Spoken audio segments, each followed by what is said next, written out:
السلام علیکم دوستو، ویڈیو دیکھنے سے پہلے ہمارے اس چینل کو سبسکرائب کر لیں، نیچے موجود بیل آئیکن کو ضرور کلک کر لیں تاکہ ہمارے آنے والی تمام ویڈیو آپ کو بر وقت مل سکیں۔ وہ خود بھی گھوڑے کی پشت پر سوار ہو گیا۔ جرویگ کے پاس 50 سواروں کا ایک دستہ تھا جو گزشتہ کئی دنوں سے ہر طرح کی تیاری سے مزین کارروائی کے سر انجام دہی کے لیے ہر لمحہ تیار رہتا تھا کہ کب حکم ملے اور اپنی کارروائی سر انجام دے۔ سواروں کا یہ دستہ جرویگ کی قیادت میں اس کی حویلی سے روانہ ہوا۔ ان کی منزل نجا کی دیہی حویلی تھی جو قاہرہ کے مضافات میں واقع تھی، لہذا اس حویلی تک رسائی حاصل کرنے کے لیے انہیں قاہرہ کو عبور کرنا تھا۔ چونکہ سفر طویل تھا اس لیے وہ اپنے گھوڑے سر پر دوڑا رہے تھے۔ صلاح الدین نے گھوڑا سواروں کو یہ حکم دے رکھا تھا وہ بازاروں اور ایسی گلیوں میں گھوڑے نہ بگائیں جو تنگ ہوں، کیونکہ اس کے نتیجے میں لوگوں کا گھوڑوں کی زد میں آ کر زخمی ہونے کا اندیشہ ہوتا ہے۔ فوجی سوار محض ہنگامی حالات میں ہی بازاروں اور تنگ گلیوں میں گھوڑے بگا سکتے تھے جن کے تحت انہیں کسی باغی کا تعاقب کرنا ہوتا تھا۔ گھوڑوں کی برق رفتاری سے شہریوں نے یہی تاثر لیا۔ آج کسی باغی کی شامت آئی ہے یا کہیں سے بغاوت کی بو آئی ہے، اور اس کے تدارک کے لیے فوجی دستے برق رفتاری سے روانہ ہوئے۔ عزیز الدین جرویگ ایک اور اندیشے کا شکار تھا۔ اس کا یہ اندیشہ کافی حد تک درست تھا۔ وہ اندیشہ یہ تھا کہ انساسی ٹولے کا کوئی جاسوس انہیں ان کے خلاف اس کارروائی کی خبر نہ دے دے، لہذا وہ برق رفتاری کے ساتھ نجا کی دیہی حویلی تک رسائی حاصل کرنے کی فکر میں مبتلا تھا۔ جرویگ کا خدشہ بے جا نہ تھا۔ جس طرح صلاح الدین کے مقبر سازشی ٹولے کے پیچھے لگے ہوئے تھے اور ان کی پل پل کی خبریں دے رہے تھے، بالکل اسی طرح سازشی ٹولے کے مقبر بھی دارالوزارت اور عزیز الدین جرویگ کی حویلی کی مقبری میں لگے ہوئے تھے۔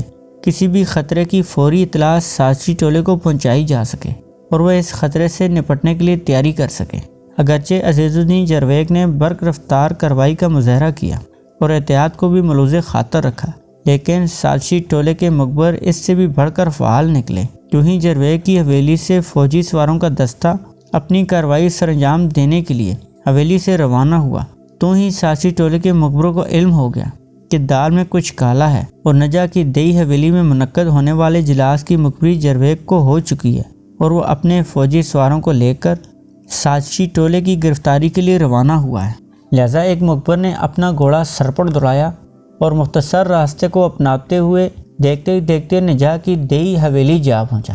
وہاں پر سازشی ٹولے کا اجلاس جاری تھا اور سازش کو حتمی شکل دی جا رہی تھی۔ عین اس لمحے حویلی کے دروازے پر مقبر نے دستک دی۔ محافظ نے مقبر کو پہچان لیا۔ فی الفور حویلی کا صدر دروازہ کھول کر مقبر کو بمائے گھوڑا اندر آنے کی اجازت دے دی۔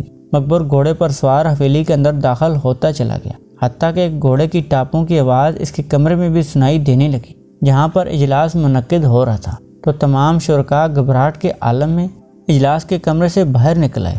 مقبر نے گھوڑے پر سواری آواز لگائی، جلدی جلدی بھاگ چلو، عزیز الدین جرویگ اپنے فوجی دستے کے ہمراہ پہنچ رہا ہے۔ مقبر کی اطلاع سازشی ٹولے پر بجلی بن کر گری۔ ان کے رنگ اڑ گئے اور جسم لرزنے لگے۔ ہر ایک سازشی نے اپنے گھوڑے کی جانب دوڑ لگائی اور چھلانگ لگا کر گھوڑے پر سوار ہو گیا۔ سازشی بڑی پھرتی کے ساتھ اپنے اپنے گھوڑے کی پشت پر سوار ہوئے اور گھوڑے حویلی کی صدر دروازے کی جانب بگا دیے۔ لیکن جب صدر دروازے پر پہنچے تو انہوں نے دیکھا عزیز الدین جرویگ ننگی تلوار لہراتا ہوا حویلی میں داخل ہو رہا ہے۔ اس کے سوار بھی ننگی تلوار ہوا میں لہرا رہے تھے۔ عزیز الدین جرویگ شیر کی مانند دوڑا۔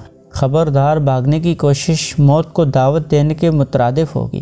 حویلی ہمارے سواروں کے نرغے میں ہے۔ سازشی ٹولے کے بعض ارکان اپنی تلوار بے نیام کرنے کی کوشش کی، لیکن ان کے بڑھتے ہوئے ہاتھ ایک دم رک گئے کیونکہ جرویگ کے سوار تلوار تانے ان کے سروں پر جا پہنچے تھے۔ جرویگ نے دوسرا حکم صادر کیا، سب لوگ اپنی اپنی تلوار پھینک دیں اور جو خنجر کے حامل ہے وہ خنجر بھی پھینک دیں۔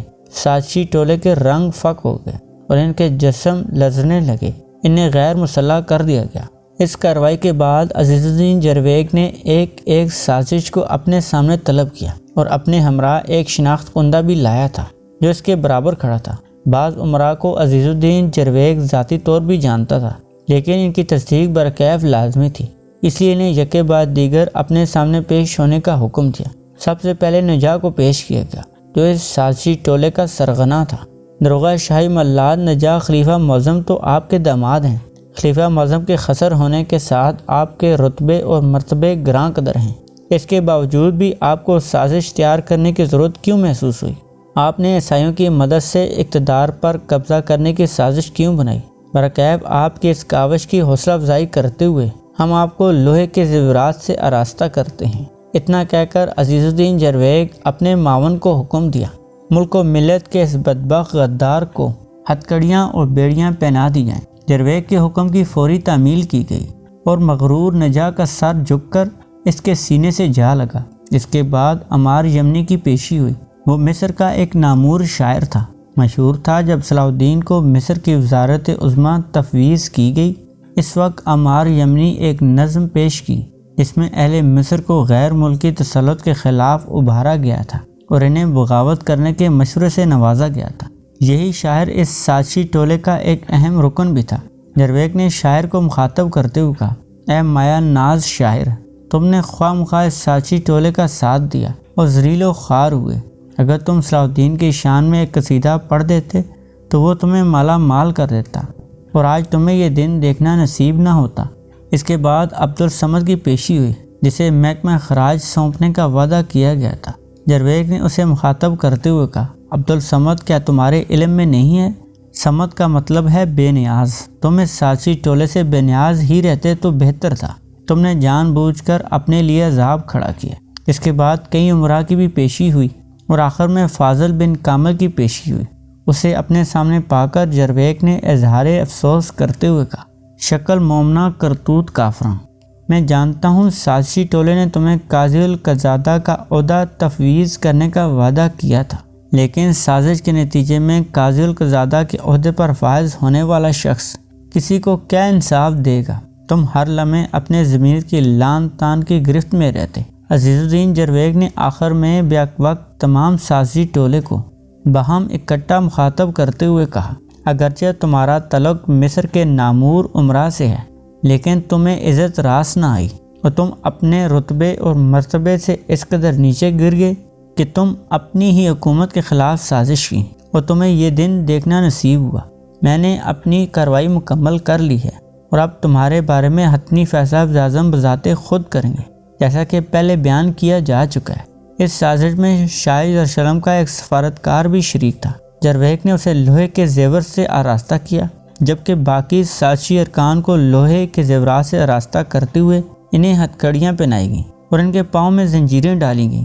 جرویگ کا شناخت کنجا جو اس کے برابر کھڑا تھا، اس نے ایک شخص کی جانب اشارہ کرتے ہوئے کہا، امیر آپ اس فاطمی خلیفہ آزد کو فرموش کر بیٹھے ہیں، وہ شرم کے مارے زمین میں گڑا جا رہا ہے۔ جرویگ نے اس شخص کو گھورتے ہوئے حکم دیا، کیا یہ فاطمی خلیفہ آزد ہے؟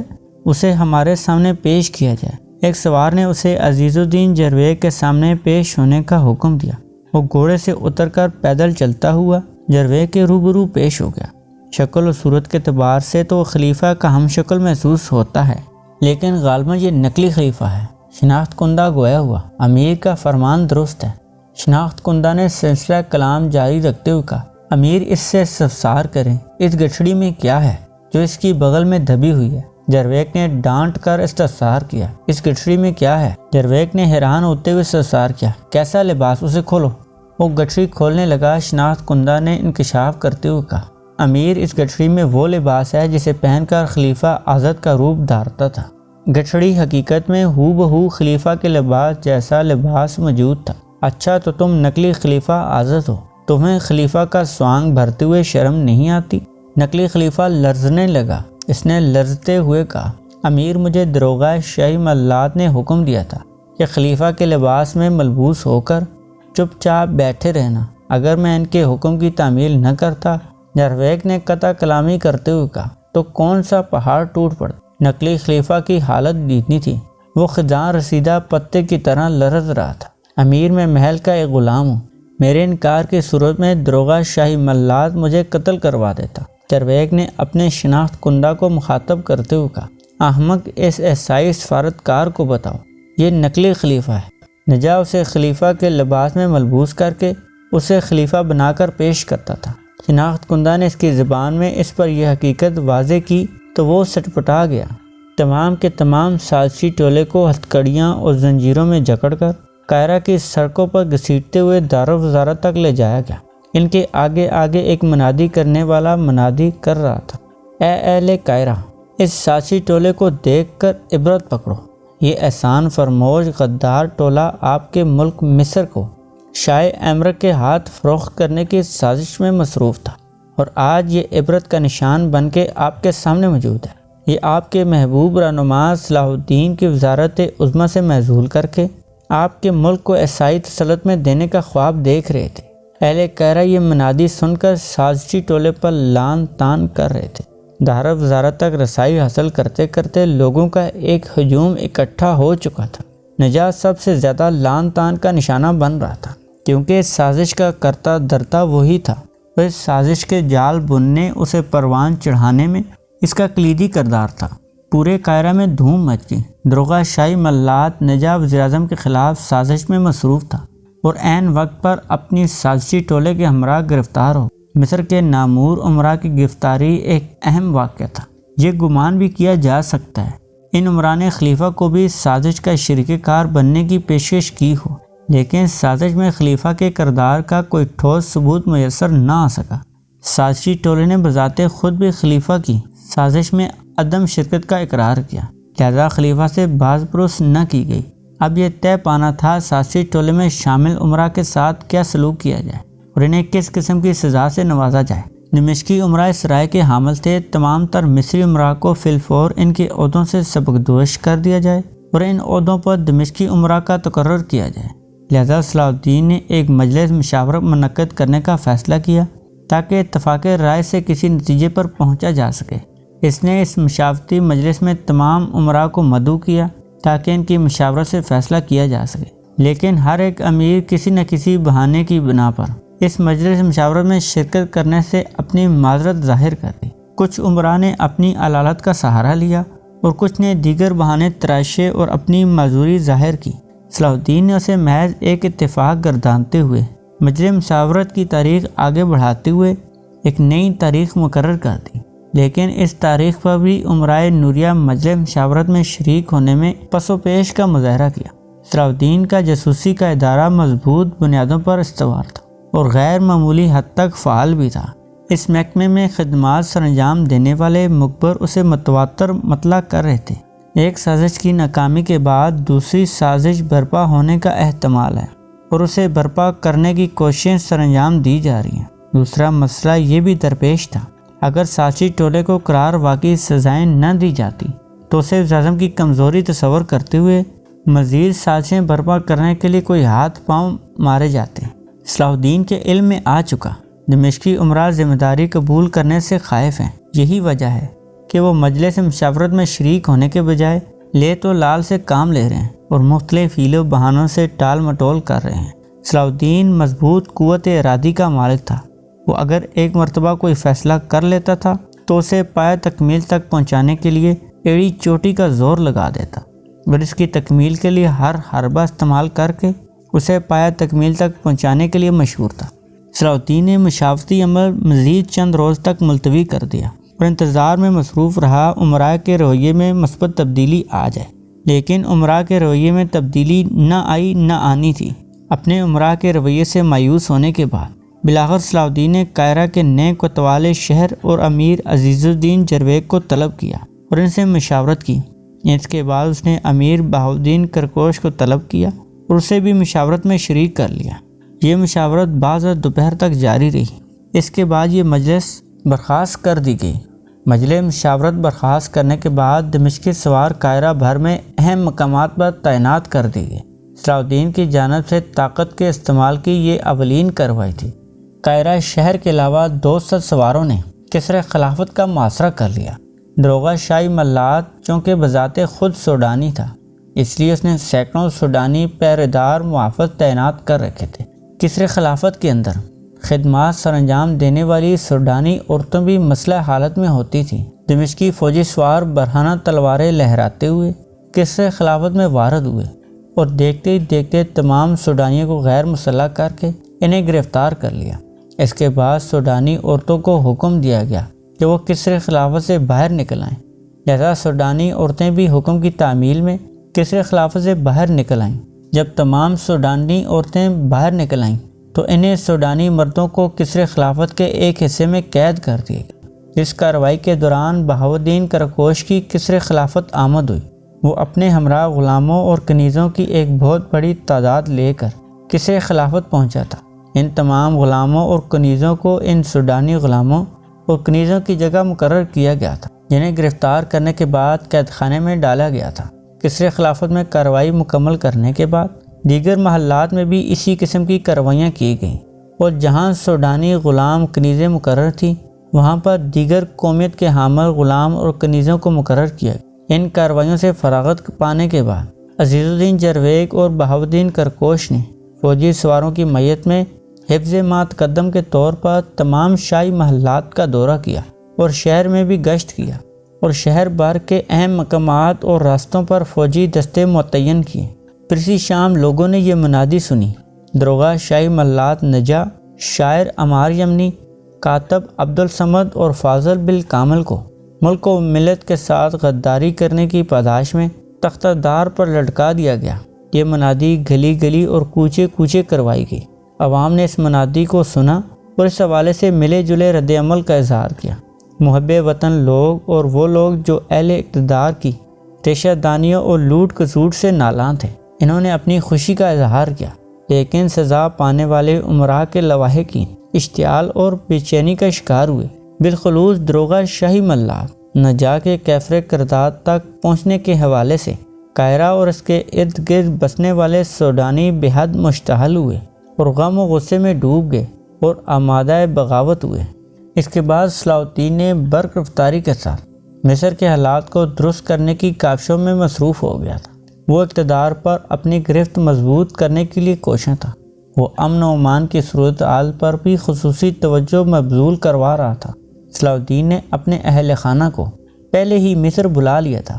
اب محض اس کا والد نجم الدین ایوب ہی نور الدین زنگی کی خدمت میں موجود تھا۔ وہ سلطان نور الدین زنگی سے ولہانہ عقیدت رکھتا تھا اور اس سے گراں قدر محبت کرتا تھا کہ اس نے بیٹے کے پاس جانے کے بجائے سلطان نور الدین زنگی کی خدمت میں ہی زندگی بسر کرنے کو ترجیح دی تھی۔ سلطان نور الدین زنگی بھی اس حقیقت سے بخوبی آگاہ تھا۔ نجم الدین ایوب اس سے ولہانہ محبت کرتا ہے، لہذا اس نے اسے شفیق انداز میں سمجھاتے ہوئے صلاح الدین کے پاس جانے کا حکم دیا۔ لہذا نجم الدین ایوب سلطان نور الدین زنگی کے حکم کی تعمیل کرتے ہوئے دمشق سے قاہرہ چلا گیا۔ قاہرہ میں اپنے قیام کے دوران صلاح الدین کے والد نجم الدین ایوب نے ایک موقع پر اسے سلطان نور الدین زنگی کے حوالے سے نصیحت کی۔ یہ نصیحت تاریخ کے اوراق میں سنہری حروف سے لکھے جانے کے لائق ہے۔ اس نے صلاح الدین کے ماموں شہاب الدین کی موجودگی میں اپنے بیٹے صلاح الدین کو نصیحت کرتے ہوئے کہا: اے میرے فرزند، ہمارا سلطان نور الدین زنگی ایک دلیر اور بہادر سلطان ہے۔ ہم اس کے حقیر غلام ہیں۔ ہماری کیا مجال ہم سلطان کے حکم کی عدولی کا تصور بھی کریں۔ میرے فرزند، میں تیرا باپ ہوں اور یہ ساتھ تیرا ماموں کھڑا ہے۔ تو جانتا ہے کہ ہم تیری بھلائی چاہتے ہیں اور تیرے بہی خواہ ہیں، لیکن اس حقیقت کو بھی ذہن نشین کر لینا کہ سلطان کے احکامات سے کبھی سرتابی نہ کرنا۔ عالم اسلام پر سلطان کے جو احسانات ہیں ہم انہیں کبھی نظر انداز نہیں کر سکتے۔ میرے فرزند، میں سلطان سے دلی محبت کرتا ہوں اور تہ دل سے اس کا احترام کرتا ہوں، یہاں تک کہ اگر کسی لمحے تو اس کی مخالفت پر آمادہ ہو جائے اور وہ ہم سے تمہارے سر کا مطالبہ کر دے تو پیدا کرنے والے کی قسم میں تیرا سر کاٹ کے اس کے قدموں میں رکھ دوں گا اور اف تک نہیں کروں گا۔ اے فرزند، تجھے نور الدین زنگی نے ان سرزمینوں کی حکومت عطا کی ہے۔ اگر وہ تجھے برطرف کرنا چاہے تو کبھی اس کے آگے ہتھیار نہ اٹھانا اور اس کے ایک اشارے پر مصر کی حکومت کو خیر آباد کہہ کر اس کی خدمت میں حاضر ہو جانا۔ وہ ہمارا سلطان ہے اور ہم اس کے خدمت گزار غلام ہیں۔ صلاح الدین نے اپنے والد کی نصیحت پلے باندھ لی۔ اس نے آرام طلبی کو اپنے قریب بھی نہ بھٹکنے دیا، اور جب کبھی عیسائیوں نے پر پرزے نکالنے کی کوشش کی وہ ان کے پر کاٹنے کے لیے فوری طور حرکت میں آیا اور انہیں اسلامی ملکوں کی سرحدوں سے دور بھاگنے پر مجبور کر دیا۔ عیسائی اب بھی تاؤ کھا رہے تھے۔ یروشلم کے عیسائی بادشاہ شاہ ایمرک کی سلطنت چکی کے دو پارٹوں کے درمیان پس کر رہ گئی تھی۔ اس کے ایک جانب صلاح الدین اور دوسری جانب سلطان نور الدین زنگی اس پر کاری ضرب لگانے کے لیے تیار بیٹھے تھے۔ اس کی پوری کوشش تھی اگر وہ نور الدین زنگی پر حاوی نہیں ہو سکتا تو کم از کم مصر کو دمشقیوں کے تسلط سے نجات دلا دے تاکہ یروشلم کی سلطنت کو سکھ اور چین نصیب ہو۔ دوستو آج کے لیے اتنا ہی۔ اگر ویڈیو پسند آئے کمنٹ سیکشن میں اپنی رائے کا اظہار ضرور کیجیے گا۔ اس سیریز کی ایک نئی ویڈیو کے ساتھ بہت جلد آپ کی خدمت میں حاضر ہوں گے۔ تب تک کے لیے اللہ حافظ۔